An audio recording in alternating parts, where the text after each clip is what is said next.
ジムニーに3年間乗って日本中いろんなところへ行き、私なりの結論カスタムが分かってきました。車中泊ユーザー視点にはなりますが、個人的な結論カスタムとおすすめアイテムを紹介していきます。まずはジムニーの仕様紹介から。私のジムニーは完全車中泊仕様です。基本スタイルはこんな感じになっています。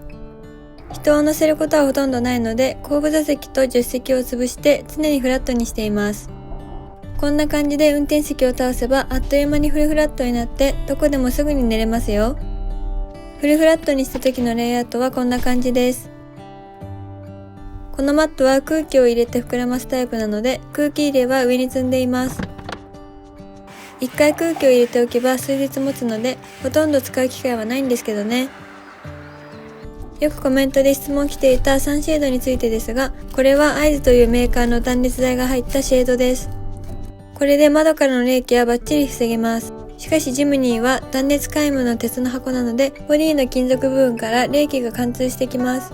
夏は灼熱時刻、冬は冷凍庫です。バックダウンのシェードは窓が凍ると剥がれて頭にくるので、強力なネオジウム磁石で無理やり押さえています。車中泊アイテムも紹介していきますね。まずは折りたたみテーブルです。これは何かと便利で、料理するときやご飯食べるときに使えます。匂いだ。ジムニーの納車と同時にテーブルを取り付けましたが、一度も邪魔に感じたことはないので、折りたたみテーブルは付けておいて失敗のないアイテムです。そして F スタイルさんのクラシカルサイドバーはこんな感じで使っています。これ最初はドレスアップアイテムとして導入したんですけど、使い勝手良すぎたので収納袋を引っ掛けています。中にはすぐに取り出せると便利なアイテムを入れています。夜外に出るときに使うライトと料理用のアルコール消毒が入っています。ちなみにこのライトは防犯用の目つぶしライトとしても使えるので必ず携帯しています。この手のサイドバーは使い方無限大なのであって困ることはないと思いますよ。暖の取り方なんですけど、電気毛布を床暖にしています。ジムニーはとにかく底冷えがきついので、床暖があれば冬山車中泊も一気にイージーになりますよ。あとはとにかく厚着をしてしのいでいます。最終的には気合と根性でどうにかしています。ざっくり車内の仕様を紹介しましたが、普段動画にしている通り、ジムニーの車内は秘密基地のようでワクワクしますし、一人で過ごす分には最高に楽しいです。車内の広さはこんな感じです。室内長186あるので、大人の男性でも一人なら十分なスペースだと思います。ただ高さが80センチほどしかないので、人によっては頭が当たります。CL リンクさんの車中泊マットの厚さが7センチなので、室内高は車中泊マットで調整するしかなさそうですね。ジムニーを旅仕様にする上で一番困るのは収納です。車中泊仕様の場合の収納スペースは運転席と助手席下のわずかなスペースのみです。ここには数日分の着替えやお風呂セット、撮影機材を収納しています。あとは上に乗っかっているボックスとリアゲートボックスに詰め込んでいます。リアゲートボックスには洗面台代わりに使っているオイルパンとペットボトルが何本か入ります。空になったペットボトルを適当に突っ込めるのでゴミ箱としても使っています。屋根上の収納は旅の日数とか行き方によって変わるんですけど、この時期は基本山しか行かないので、タイヤチェーンと空気入れやキャンプ道具、非常食や買ってきた食材を入れています。車中泊って夜中にお腹すくこと多いんですよね。最寄りのコンビニまで 2,3 時間かかるような山にこもることもあるので、非常食は常に確保してあります。わざわざ車中飯作るのが面倒な時とかはこっから取り出して食べます。ボックスについてよく質問が来るので紹介しておきますね。これはその辺のホームセンターでよく見かける収納ボックスです。サイズは800サイズっていう結構でかいのを使っています。取り付け方法は箱に切りで穴を開けて緩み防止ナットで固定用の金具を取り付けています。これを頑丈なタイラップとパラコードで固定しています。高速乗る時とかはさらに耐荷重数百キロの煮締めベルトで縛っています。こんな感じのネットでガチガチに縛る方法もあるんですけど、箱の蓋を開けるたびにネットをほどくのはとても面倒なので今の方法に行き着きました。1年半使っていますが、今のところトラブルなく使えています。金具が錆びてきているのでステンレスに変えても良さそうですね。使用紹介はこんな感じで、次は買ってよかったおすすめのアイテムやカスタムを紹介します。まずはその1、リアラダーとルーフラックです。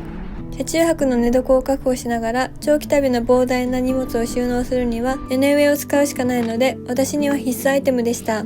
キャンプ道具とかもデタラメに突っ込めて便利ですよ。あとはしご登ってジムニーの屋根から見下ろす景色は最高です。これがなければフーチャンネルの旅は実現できていません。ただ注意点でラックの取り付け部分に負荷がかかるので、取り外す時に傷がついていることが多いようです。このあたり気にならない方には最高ですね。その2、リアゲートボックスです。収納として便利なのはもちろんですが、旅の途中に出る匂いの出るものや汚いゴミをそのまま突っ込めて便利でした。ただし、クマが出没するような場所では危険なのと、スペアタイヤが付けられないのは不安になります。スペアタイヤはドレスアップの飾りだと思っていたんですけど、去年ランクルが雪山でパンクした時に考えを改めました。スペアタイヤと両立する手段があればいいなと思っていろいろ探してみたんですけど、昔のランドローバーみたいにボンネットに固定できればかっこいいですよね。多分車検通らないので無理ですね。その3、USB 電源増設キットです。ジムニーは充電ポートがないので個人的に必須アイテムです。まるで純正かのようにフィットする増設キットをつけるだけで充電ポートが2つ増えます。しかも両面テープで貼り付けるだけですからね。これ考えた人天才です。その4、車中泊ユーザーに限りますが、CL リンク製のフラットマットはとてもおすすめです。初期の頃とか色々な車中泊マットを試していたんですけど、今使っているエアーマットが一番良かったです。入れる空気の量でマットの硬さを調整できますし、完璧な寸法で揺れる車内でも一切ずれません。床が安定していると車中飯作る際に火を使う時も安心して使えますよ。値段は張りますが、車中泊ユーザーなら買って損はないと思いますよ。その後、その他細かいアイテム。まず懐中電灯です。これは Amazon で2800円ぐらいで買ったんですけど、結構明るくて便利です。私は護身用の YouTube を結構見るんですけど、ガチタマ TV というチャンネルで護身にはフラッシュライトが最も有効って言っていたので買ってみました。もっと明るいライトで目つぶしした方がいいのかなとも思っていたんですけど、傷害罪になるみたいなので注意です。これでも夜なら直視できないレベルの眩しさなので、護身アイテムとしても活躍してくれそうです。本当は護身用のスタンガンとか欲しいんですけど、日本の法律ではアウトみたいです。これも個人的に必須アイテムなんですけど、消臭スプレーです。私は車内でガンガン肉を焼くのと、朝起きた時の車内って匂うんですよね。あとは充電式の LED ランタン。電池タイプのものはコスパ悪いので充電式がおすすめです。そして携帯トイレです。旅の途中、山奥の何もない道に疲れ果てて仕方なくそこで車中泊ってシチュエーションもあるので常に積んでいます。探せば100均とかでも売っていますよ。折りたたみシェードもおすすめです。マグネットで貼り付くので手間もかからず、車中飯作るときや寝るときの換気のとき便利ですよ。このぐらいの網目ならほとんど息も入ってきません。ただここに隙間があるので、蚊や小バエはお構いなしに侵入してくるのでムカつきます。夏はあまり使えません。使わないときはドアポケットにこんな感じで収納できます。最後にこれは調味料なんですけど、これは視聴者さんが教えてくれた黒瀬のスパイスです。どんな料理にも合う魔法の調味料で、フーチャンネルにも7回出てきます。肉に振りかけたらもう最高です。うまい。いい匂い。最後に年明けの極寒車中泊に備えてワークマンで買いたいものがあるので、紹介がてら買い物に行ってきます。撮影日がちょうどクリスマスなので、自分へのクリスマスプレゼントってことで予算1万円で買い物してきましたよ。なんと3つ買って6000円でした。それにしてもワークマンの料金設定ってバグりすぎてて本当に理解できないですよね。この物価高の中本当に感謝しています。靴に雪が入ると足の感覚がなくなるので防水の靴下を買いました。なんと990円。去年の東北旅でマイナス18度の中強風に吹かれて顔面が痛くなったのでバラクラバも買いました。なんとお値段800円。そして内側がアルミ素材でできていて熱が逃げにくくめっちゃ高いと噂のダウン。なんとこれは4900円です。また今後冬山車中泊で実際に使って感想もお伝えしますね。最後によく来る質問で、不審者に遭遇したことないのとか怖い思いをしたことないのって聞かれるんですけど、今のところ一度もありません。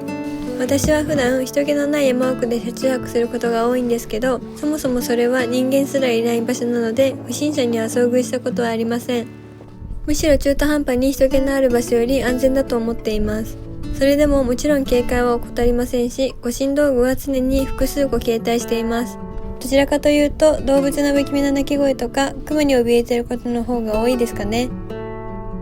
ということでこれが今年最後の動画になります。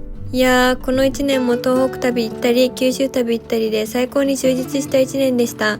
皆さんのおかげで若いうちに貴重な体験ができています。今年も1年本当にありがとうございました。来年もふーチャンネルをよろしくお願いします。じゃあ良いお年を。